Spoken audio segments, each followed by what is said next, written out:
Hello दोस्तों, कैसे हैं आप सभी लोग। आप सभी का स्वागत करता हूं फिर से अपने चैनल पर। जैसा कि आप सभी को पता है, हम मिलकर AIB 18 की प्रिपरेशन कर रहे हैं। आपका जुडिशरी का एग्जाम भी आ रहे हैं, उसमें भी आपको ये क्वेश्चन हेल्प करेंगे। आप सभी को ये भी पता है, जो कैंडिडेट नए आए हैं उनके लिए इन्फॉर्मेशन दे देता हूं। हमारी मंडे टू फ्राइडे की क्लास जो होती है, उसमें हम जो है इम्पोर्टेंट बेयर से डिटेल डिस्कशन करते हैं, MCQ लेकर आते हैं, उस पर डिटेल डिस्कशन करते हैं कि उससे रिलेटेड और कौन कौन से MCQ बन पा रहे हैं।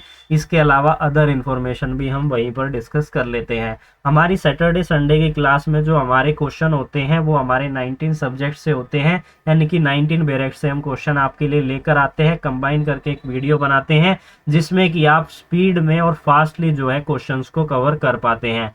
सभी स्टूडेंट्स का जो भी हमारे साथ जुड़कर तैयारी कर रहे हैं उन सभी का तहे दिल से धन्यवाद करता हूं, और जो नए कैंडिडेट अभी इस वीडियो के माध्यम से अपनी तैयारी करने के लिए हमारे समक्ष प्रेजेंट हुए हैं उन सभी का भी तहे दिल से शुक्रिया करता हूं। तो वीडियो को स्टार्ट करते हैं। आज की वीडियो में जो है डिटेल डिस्कशन नहीं होगी, लेकिन आज की वीडियो में जो है हम मैक्सिमम क्वेश्चंस को कवर करेंगे, यानी कि 19 सब्जेक्ट से क्वेश्चन आज हम आपके लिए लेकर आए हैं। तो स्टार्ट करते हैं। सबसे पहला क्वेश्चन क्या है, और क्वेश्चंस को आज थोड़ा सा फास्टली रीड करेंगे ताकि कम समय के अंदर आपके मैक्सिमम से मैक्सिमम क्वेश्चन कवर हो पाए। क्या कह रहा है question, who decide in a parliament whether a bill is a money bill.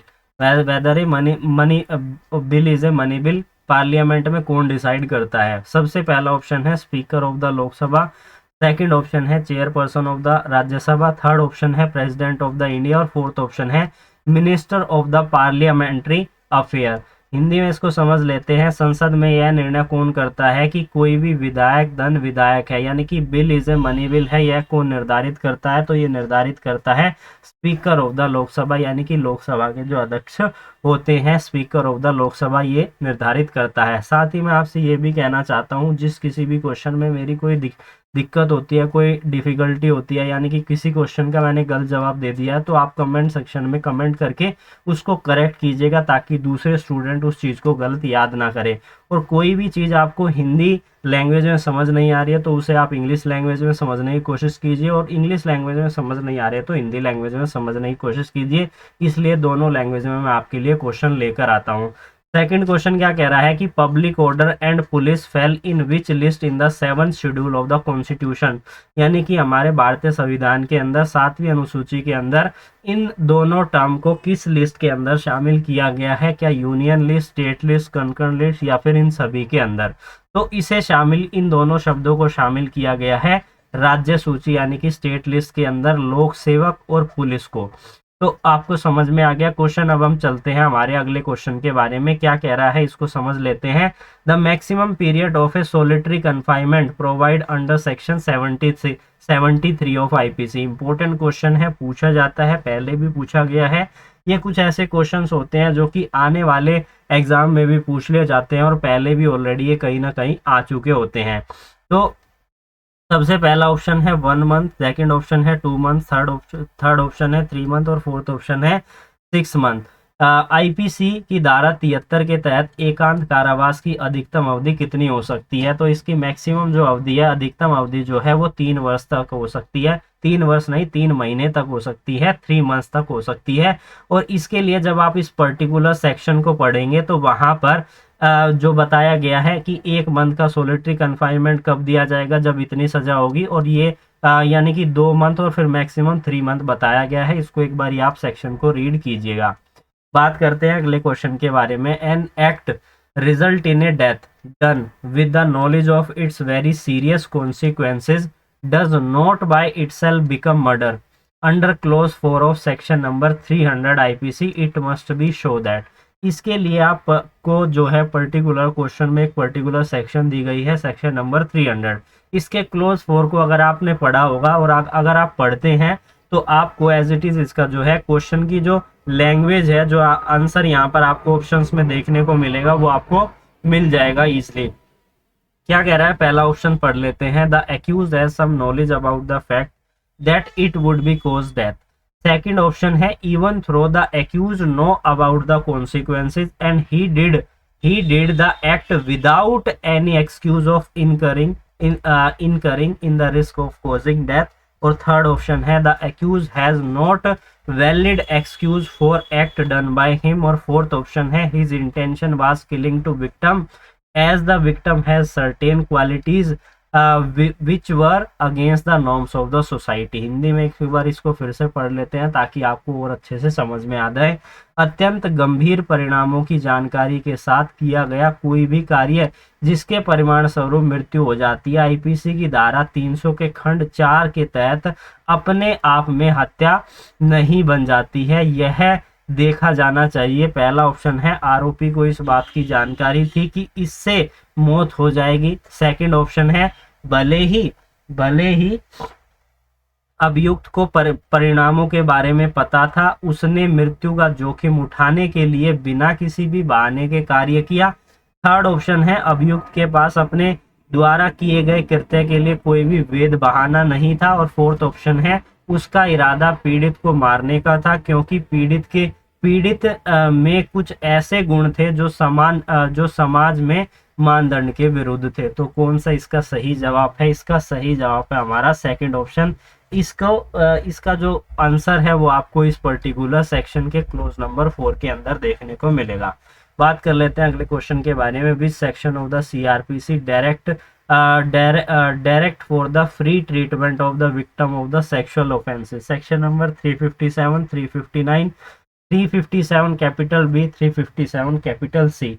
तो कौन सा इसका पर्टिकुलर आंसर है? इसका पर्टिकुलर आंसर है हमारा फोर्थ ऑप्शन, यानी कि सीआरपीसी की कौन सी धारा है जो यौन अपराध के पीड़न को मुफ्त इलाज के बारे में निर्देश देता है? तो सेक्शन नंबर 357 कैपिटल सी, धारा 357 सी जो इस बारे में बात करती है। बात करते हैं अगले क्वेश्चन के बारे में। The supreme court in the case of a Lalita Kumari held that while ensuring and protect the right of the accused and the complainant, preliminary inquiry should be made in a time-bound manner. In any case, it should not extended. यानी कितने समय से ज़्यादा नहीं होगी जो preliminary inquiry conduct की जाएगी। पहला ऑप्शन क्या कह रहा है? 7 दिन, दूसरा ऑप्शन है 5 दिन, तीसरा ऑप्शन है 10 दिन और फोर्थ ऑप्शन है 14 दिन। तो इसका सही जवाब है हमारा फर्स्ट ऑप्शन। हिंदी में समझ लेते हैं। सुप्रीम कोर्ट ने ललिता कुमारी के मामले में ये कहा था कि आरोपी और शिकायतकर्ता के अधिकार को सुनिश्चित और संरक्षित करने हेतु प्रारंभिक जांच सामान्यभूत तरीके से की जानी चाहिए और किसी भी मामले में इससे अधिक नहीं होनी चाहिए। किससे अधिक? 7 दिन से अधिक नहीं होनी चाहिए। तो इसका पर्टिकुलर आंसर कौन सा है? हमारा फर्स्ट ऑप्शन। बात कर लेते हैं अगले क्वेश्चन के बारे में कि इशू का क्या मतलब होता है इन सभी स्टेटमेंट्स में से। पहला ऑप्शन है material proportion of fact affirmed by the plaintiff and denied by the defendant. Second option है material proportion of the fact affirmed by the defendant and denied by the plaintiff. Third option है every proportion of the fact और law affirmed by one party and denied by the other party. अगला option क्या कह रहा है? Material proportionate of fact of law affirm by the one party and deny bye the other party. तो कौन सा इसका सही जवाब है?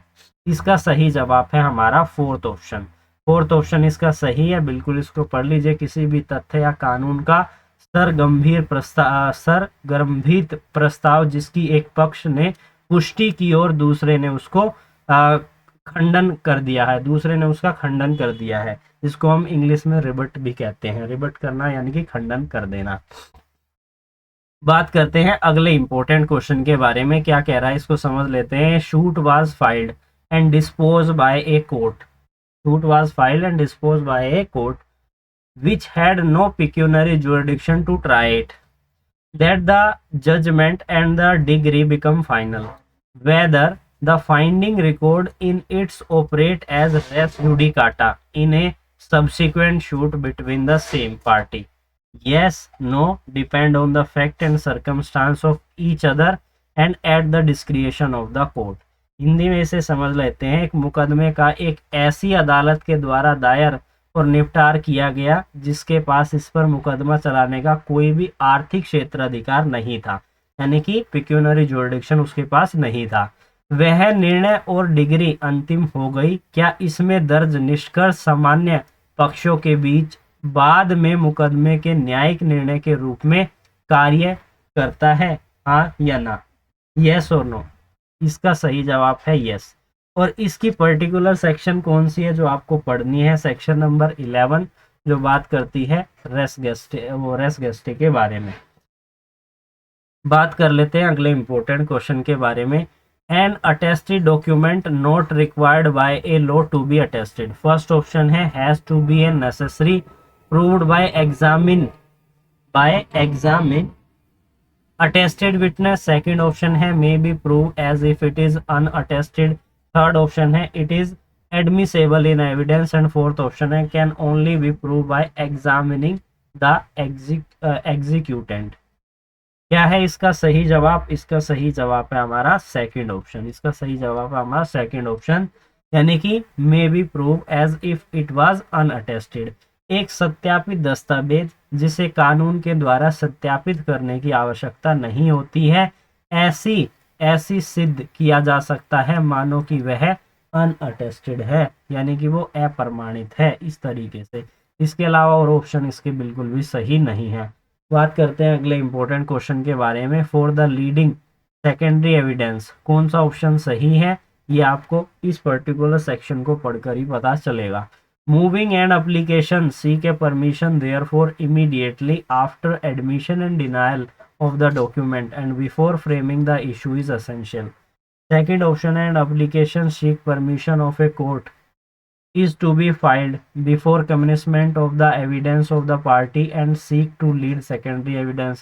Third option है no application seek permission of court is necessary. Fourth option है application seek permission if not filed earlier can be filed even after the conclusion of the evidence. तो कौन सा इसका सही जवाब है? इसका सही जवाब है हमारा थर्ड ऑप्शन।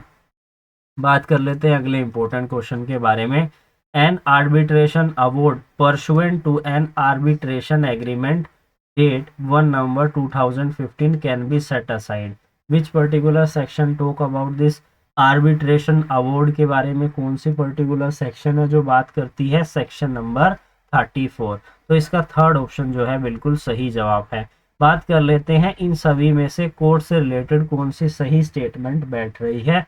पहली क्या कह रही है? Court is the empowered to grant an interim measure after the making of arbitration award but before it is enforced under section 9 of arbitration and conciliation act। Second option है यहाँ पर किसकी बात की गई है? यहाँ पर सेक्शन नंबर 17 की बात की गई है, but before it is enforce ये भी इसमें ऐड किया गया है। थर्ड ऑप्शन में सेक्शन नंबर 18 की बात की गई है। Fourth option not empowered to grant interim measure after making the arbitral award. इस पर्टिकुलर क्वेश्चन के लिए आपको आर्बिट्रेशन एक्ट को पढ़ना होगा, तभी आपको यहाँ पर पता चलेगा कि कौन सी पर्टिकुलर स्टेटमेंट सही बैठ रही है और किसमें बात की गई है, किसके बारे में? इंट्रीम मेजरमेंट के बारे में। तो पर्टिकुलर सेक्शन है हमारी सेक्शन नंबर 9, इसलिए इसका फर्स्ट ऑप्शन जो है बिल्कुल सही जवाब है। बात कर लेते हैं अगले क्वेश्चन के बारे में। Lawful guardian in contest of the offence of kidnapping under section 361 of IPC include only parent, only blood relation, any person lawfully entrusts the care and custody of minor। और फोर्थ ऑप्शन है none of the above। तो इसका सही जवाब है third option. इसके लिए आपको एक्सप्लेनेशन को पढ़ना होगा। एक्सप्लेनेशन जब आप पढ़ेंगे इस पर्टिकुलर सेक्शन की तो आपको इसका जवाब मिल जाएगा। आईपीसी की धारा 361 के तहत अपहरण के अपराध के संदर्भ में वैध संरक्षण यानी कि लॉफुल गार्जियन कौन होगा? कोई भी व्यक्ति जिसे विधि पूर्वक नाबालिग की देखभाल या अभिरक्षा सौंपी गई हो, उसी को कहा जाएगा। इस पर्टिकुलर सेक्शन की एक्सप्लेनेशन में आपको ये देखने को मिलेगा। बात कर लेते हैं अगले क्वेश्चन के बारे में। What is the meaning of the full blood in Hindu marriage act? तो आपको जहाँ पर डेफिनेशन आपको देखने को मिलेगी इस पर्टिकुलर सेक्शन एक्ट के अंदर, तो वहां पर हाफ ब्लड और फुल ब्लड दोनों को इकट्ठा करके डिफाइन किया गया है। अब यहाँ पर आपको देखना है कि फुल ब्लड का मतलब एक्चुअली में क्या होता है। फर्स्ट ऑप्शन कह रहा है two person are says to be related to each other by a full blood when they are descendant from the common ancestor but different wife. लेकिन यहाँ पर कंपैरिजन किया गया है सेम वाइफ से। तो आपको जब बात की जाती है फुल ब्लड की तो वो रिलेट करता है सेम ब्लड से, इसलिए इसका जो सेकेंड ऑप्शन है बिल्कुल इसका सही जवाब है। बात कर लेते हैं अपने अगले इंपॉर्टेंट क्वेश्चन के बारे में। क्या कह रहा है इसको समझ लेते हैं और कौन सा इसका पर्टिकुलर आंसर है। Which of the following issue you will be report to the nearest police station except, यानी कि इन सभी में से कौन से में आप पुलिस को रिपोर्ट कर सकते हो और कौन से में नहीं कर सकते, एक्सेप्ट यानी किस में नहीं कर सकते हैं। सबसे पहला है loud noise from the neighbour house, कर सकते हैं। शॉर्टेज ऑफ ड्रिंकिंग वाटर नहीं कर सकते। कंजेस्टेड रोड कर सकते हैं और मिसिंग पर्सन इसमें भी कर सकते हैं, लेकिन हम सेकंड ऑप्शन में नहीं कर सकते। इसके लिए पर्टिकुलर डिपार्टमेंट जो है बनाया गया है, तो इसका जो सेकंड ऑप्शन है बिल्कुल सही जवाब है। बात कर लेते हैं अगले क्वेश्चन के बारे में। एक police personal should always behave, police person किस तरीके का उनको बिहेव करना चाहिए। पहला है rude and tough behaviour toward the public, civil attitude toward the public, casual and fun attitude toward the public and friendly attitude toward the public. तो इसका particular law point of view से इसका second option बिल्कुल सही है, civil attitude toward the public. बात करते हैं अगले क्वेश्चन के बारे में। रूल ऑफ लॉ का क्या मतलब होता है। Supremacy of judiciary, supremacy of law, equality before law, supremacy of parliament. तो यहाँ पर ये सभी ऑप्शंस दिए गए हैं, इन सभी ऑप्शंस में से देखना है कौन सा आपका सही जवाब है। तो इन सभी में से हमारे 2 पॉइंट बिल्कुल सही हैं, सेकंड और थर्ड। तो यहाँ पर देखिए सेकंड और थर्ड लास्ट वाले पॉइंट पर है, तो ये ऑप्शन जो है बिल्कुल इसका सही जवाब है। बात कर लेते हैं अगले इंपॉर्टेंट क्वेश्चन के बारे में। रिट ऑफ मैंडेमस में भी इशू, मैंडेमस रिट क्यों इशू की जाती है, और आप हमें कमेंट सेक्शन में कमेंट करके बताइएगा कि कितने प्रकार की रिट जो है हम फाइल कर सकते हैं मैंडेमस सर्कुलर, और बाकी आप हमें लिख के बता दीजिएगा कमेंट सेक्शन में। पहला ऑप्शन कह रहा है कंपील द जुडिशियल और quasi judicial authority only to act, second option है compel the authority to act, third option है compel the authority how to act and compel a private person. Mandamus writ को परमादेश writ हम कहते हैं, और इसको क्यों कब जारी किया जाता है, इसको जारी किया जाता है ताकि अथॉरिटी को कहा जा सके कि वो एक्ट कर सके। तो इसका पर्टिकुलर कौन सा ऑप्शन बिल्कुल सही है, इसका सेकंड ऑप्शन जो है compelling the authority to act, यानी कि प्राधिकारियों को कार्य करने के लिए बाध्य करने के लिए मैंडेमस रिट जो है अप्लाई की जाती है। बात करते हैं अगले इंपॉर्टेंट क्वेश्चन के बारे में।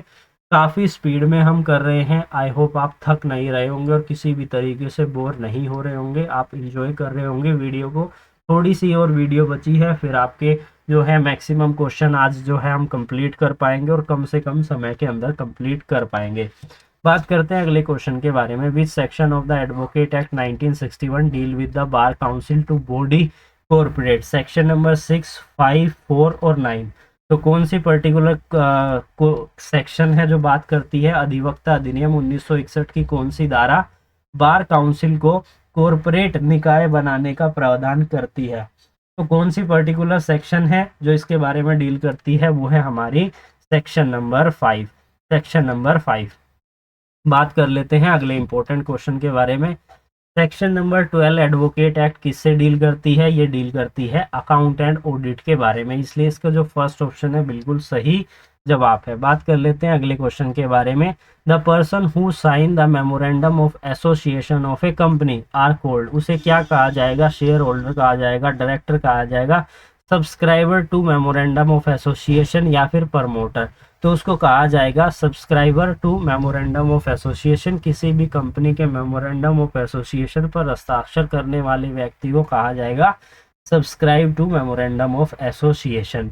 तो इसका जो थर्ड ऑप्शन है बिल्कुल सही जवाब है। बात कर लेते हैं अगले क्वेश्चन के बारे में। Every company has to file a registered a copy of article of association, prospectus या फिर मेमोरेंडम ऑफ एसोसिएशन या नॉन ऑफ द अबव। प्रत्येक कंपनी के रजिस्टर्ड के पास इसकी एक प्रति दाखिल करनी होती है, जिसको हम क्या कहते हैं, मेमोरेंडम ऑफ एसोसिएशन, यानी कि मेमोरेंडम ऑफ एसोसिएशन। इसका थर्ड ऑप्शन बिल्कुल सही जवाब है। बात कर लेते हैं अगले क्वेश्चन के बारे में।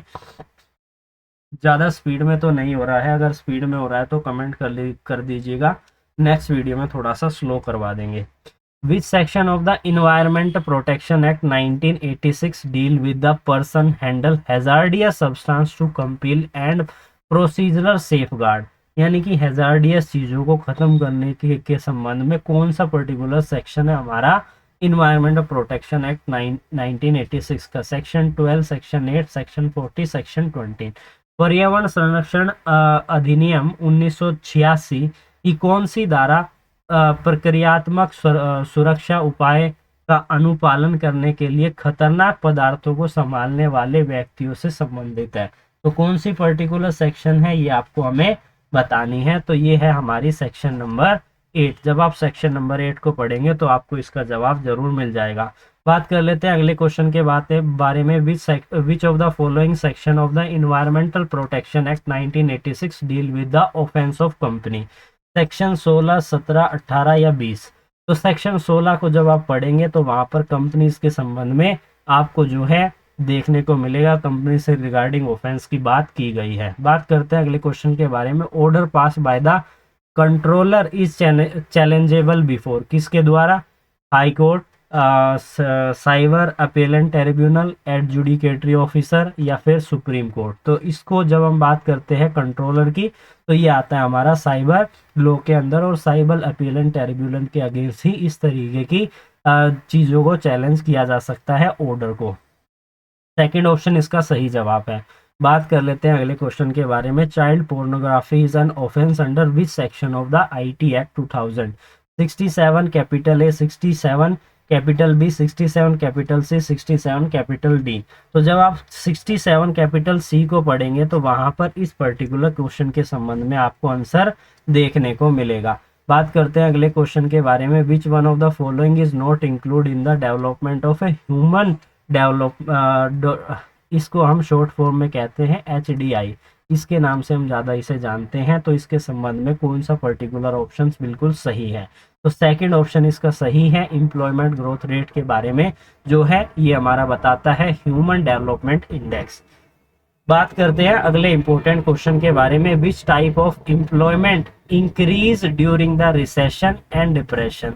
तो कौन सा है? Sessional unemployment, cyclical unemployment, structural unemployment और फ्रैक्शनल अनएम्प्लॉयमेंट? ये हमारे इस वीडियो का लास्ट क्वेश्चन है। काफी स्पीड में हमने क्वेश्चंस को कवर किया और इसका सही जवाब है हमारा सेकंड ऑप्शन, यानी कि साइक्लिकल अनएम्प्लॉयमेंट जो है इस पर्टिकुलर क्वेश्चन का आंसर है चक्रीय बेरोजगारी। तो आई होप आपको वीडियो अच्छी लगी होगी। अगर आप चाहते हैं इसी स्पीड में हम वीडियो बनाएं तो आप हमें कमेंट करके ज़रूर बताइएगा। और जिस पर्टिकुलर क्वेश्चन के बारे में मैंने आपको बताया है कि आपको कौन कौन से रेट है, पर्टिकुलर रेट को हमें कमेंट सेक्शन में कमेंट करना है।